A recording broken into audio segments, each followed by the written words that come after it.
துள்ளி துள்ளி விளையாடிக்கிட்டு இருக்கிற குழந்தைங்களுக்கு திடீர்னு நிறைய தூங்கணும், டயர்ட் ஆகிறது இப்படின்ற விஷயம்லாம் எப்ப தெரியுது? பேரண்ட்ஸை பார்த்து தான் கத்துக்கிறாங்க. முதல்ல டயர்ட் ஆகுது, டயர்டானா பண்ண முடியாது, டயர்ட் ஆகக்கூடாது, டயர்டு நல்லதில்ல, டயர்டு பிடிக்கல அப்படின்ற மாதிரியான விஷயங்களை பேரண்ட்ஸை பார்த்து தான் குழந்தைங்க ஃபர்ஸ்ட் லேர்ன் பண்றாங்க.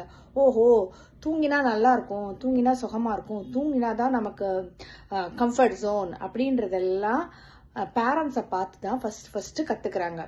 ஸோ எவ்வளோக்கு எவ்வளோ பேரண்ட்ஸ் ப்ரொகாஸ்டினேட் பண்ணுறதையும் டயர்ட் ஆகிறதையும் வேலை செய்யறத பார்த்து கஷ்டமாக ஃபீல் பண்ணுறதையும் நம்ம குழந்தைங்களுக்கு வாயால சொல்லவே வேண்டாம். நம்மளுடைய எக்ஸ்பிரஷன்ஸை அவங்களுக்கு போய் பார்த்து கற்றுக்க ஆரம்பிச்சிடுவாங்க அவங்க.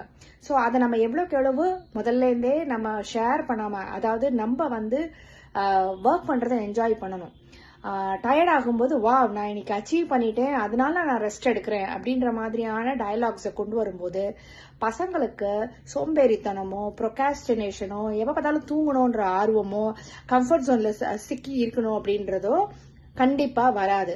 ஸோ குழந்தைங்க யார்கிட்ட இருந்து கத்துக்கிறாங்க? ஃபர்ஸ்ட் பேரண்ட்ஸை பார்த்து தான் கத்துக்கிறாங்க. பேரண்ட்ஸ் சொல்றத வச்சு இல்ல, பேரண்ட்ஸ் நடந்துக்கிறத, அவங்க பிஹேவியரை, அவங்களுக்கு எதெல்லாம் பிடிச்சிருக்கு, அவங்களுக்கு எதெல்லாம் நல்லா இருக்கு, இதை வச்சுதான் குழந்தைங்க 3 வயசு 4 வயசுலயே இதெல்லாம் கத்துக்க ஆரம்பிச்சிடுறாங்க. ஸோ ஆஸ் அ பேரண்ட் உங்க குழந்தை சோம்பேறித்தனமா இல்லாம இருக்கணும் அப்படின்னு சொன்னா, நீங்க எவ்வளவுக்கு எவ்வளவு வேலையை இன்பமா செய்யறீங்க, எவ்வளவுக்கு எவ்வளவு வேலையை நீங்க ஆசையா பண்றீங்க, அந்த எக்ஸ்பிரஷனை கொடுக்க ஆரம்பிங்க. அதை பார்த்து குழந்தைங்க வேலை செய்யறத ஆசைப்பட்டு செய்ய ஆரம்பிப்பாங்க. They will enjoy doing the work.